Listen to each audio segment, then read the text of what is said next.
இங்கே ஏபிசிடி இருக்கு. இங்கே ஆன்சர் வரணும், ஆனால் நீ இங்கே ஈன்னு எழுதக்கூடாது. என்ன பண்ணுற? இல்லை, இதை ரீட் பண்ணும்போது கரெக்டாக வரணும், ஆனால் நீ அங்கே ஈன்னு எழுதக்கூடாது. ஈயே எழுதக்கூடாதுன்றேன். எந்த ஈயே எழுதக்கூடாது. ஈயே எழுதக்கூடாது.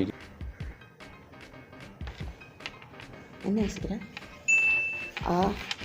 எந்த ஈயுமே எழுதக்கூடாது. என்னது இது?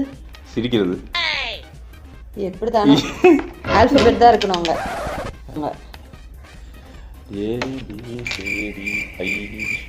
ஏபிசிடி ஐயெல்லாம் வராது.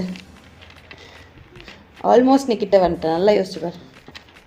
ஆல்மோஸ்ட் கிட்ட வந்துட்டேனா? ஆமாம். தெரியலடி. ஆன்சர் தெரியலையா? ஆன்சர் பார்க்குறதுக்கு முன்னாடி மறக்காமல் சப்ஸ்கிரைப் பண்ணிடுங்க. எஃப் போட்டா இ.